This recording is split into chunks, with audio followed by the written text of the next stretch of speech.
नमस्कार दोस्तों, समाजवादी पार्टी 2027 के विधानसभा चुनाव में अपने खास विधायक जो कि 5 बार से लगातार विधायक हैं उनका टिकट काट देगी। कारण बड़ा ही गंभीर है और विधायक कोई ऐसा नहीं है जो भ्रष्टाचार के आरोप में है। एक भी भ्रष्टाचार का मामला उनके खिलाफ नहीं है और ना ही कोई भ्रष्टाचारी है और ना ही कोई बड़े दबंग है। लाइफ इतनी सिंपल जीते हैं कि एक आम आदमी जाकर उनसे कभी भी मिल सकता है और गाड़ी भी उनके पास नहीं है, एक पुरानी सी गाड़ी है, लेकिन फिर भी उनका टिकट कटेगा। आपको कारण हम विस्तार से बता देते हैं। पहले बताते हैं कि आखिरकार वो कौन से विधायक हैं। जहां एक और महंगी महंगी गाड़ियों से लेकर हेलीकॉप्टर तक का शौक रखते हैं, नेता अपनी रैलियों में पहुंचते हैं, तो वहीं चुनाव जीतने के लिए करोड़ों रुपया भी पानी की तरह बहा देते हैं।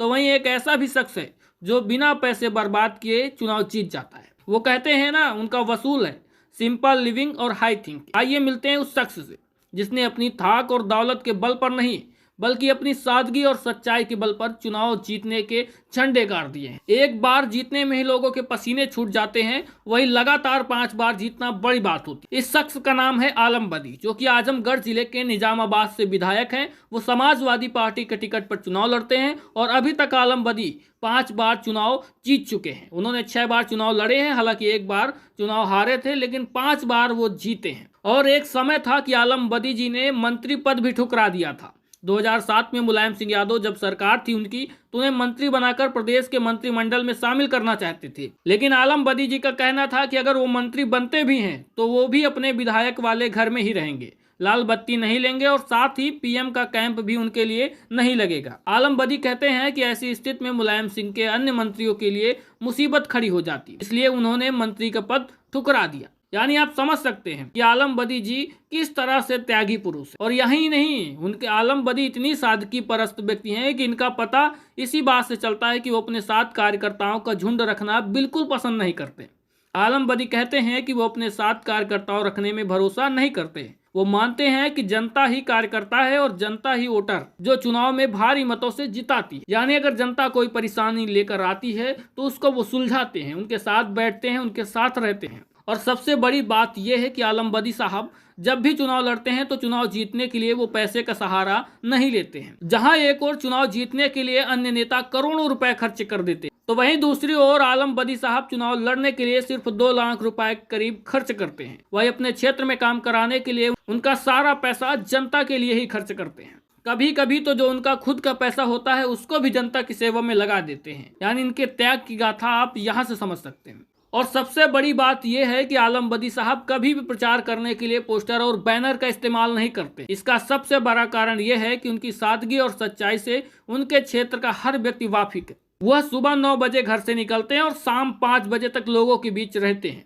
उनका यही अंदाज उन्हें नेताओं से अलग करता है। वो कहते हैं कि उनकी किसी भी रैली में भीड़ बुलानी नहीं पड़ती, लोग खुद उन्हें सुनने के लिए आते हैं। और जहां एक और करोड़ों को टेंडर देने के बाद वहां हो रहे काम को देखने के लिए कोई नेता नहीं जाता, तो वहीं दूसरी ओर आलम बदी जिस काम के लिए भी पैसे देते हैं उस काम को वहीं खड़े रहकर अपनी आंखों के सामने करवाते हैं। साथ ही काम हो जाने पर वो पाई पाई का हिसाब लेते हैं। आलम बदी कहते हैं कि कोई उनके काम की एक ईंट भी इधर से उधर नहीं करता है, क्योंकि सभी जानते हैं कि अगर ऐसा कुछ हुआ तो आलम बदी उसका पूरा हिसाब लेंगे और गलती पकड़ी जाएगी, तो इसी डर से कोई काम में कुछ गलत ही नहीं करता। तो वैसे में कई बार तो ये होता है कि कई ठेकेदार इनका काम लेने से भी घबराते हैं। वहीं आपको लगता होगा कि आलम बदी साहब जो इतनी सिंपल लाइफ जीते हैं कितना पढ़े लिखे हैं, तो आपको बता दें कि आलम बदी साहब इंजीनियरिंग की पढ़ाई कर चुके हैं। वह 1 साल मैकेनिकल इंजीनियर रहे हैं और पढ़ाई पूरी होने के बाद शुरुआत में उन्होंने गोरखपुर में नौकरी भी की है, लेकिन जवाहरलाल नेहरू और सुभाष चंद्र बोस और महात्मा गांधी से प्रेरणा लेकर वो समाज सेवी रह गए। और आलम बदी कहते हैं कि राजनीति समाज सेवा का नाम है, ना कि पैसे कमाने की और मौज मस्ती की। और आलम बदी साहब की खास बात एक और है कि वो एक सादा सा फोन रखते हैं, न फेसबुक, न ट्विटर, न व्हाट्सएप। सादा सा फोन है, उसी से बातचीत करते हैं वही, और उसी से अपने सारे काम करते हैं। और आलम बदी साहब की उम्र की बात करें तो लगभग 89 साल पूरे हो चुके हैं और 2027 का चुनाव होना है, तो यानी 2 साल और ऐड कर दीजिए, 91 साल के लगभग आलम बदी साहब हो जाएंगे, जिसके बाद चुनाव लड़ना बड़ा ही मुश्किल होगा। तो ऐसे स्थिति में वहां से कोई दूसरा प्रत्याशी खड़ा किया जाएगा। हालांकि समाजवादी पार्टी क्या फैसला लेती है वो तो वक्त बताएगा, लेकिन आलम बदी साहब उस समय चुनाव लड़ने की स्थिति में नहीं रहेंगे। तो वैसे में निजामाबाद की सीट से कोई नया प्रत्याशी तैयार किया जाएगा और न चाहते हुए भी समाजवादी पार्टी को इनका टिकट काटना पड़ेगा। हालांकि जो नया प्रत्याशी आएगा समाजवादी पार्टी उनसे विचार विमर्श कर ही किसी अन्य को टिकट देगी। तो दोस्तों, आलम बदी साहब की सादगी भरे जीवन के बारे में आपको क्या कुछ कहना है, कमेंट बॉक्स में कहिएगा। क्या आपके भी क्षेत्र के विधायक कोई ऐसा है?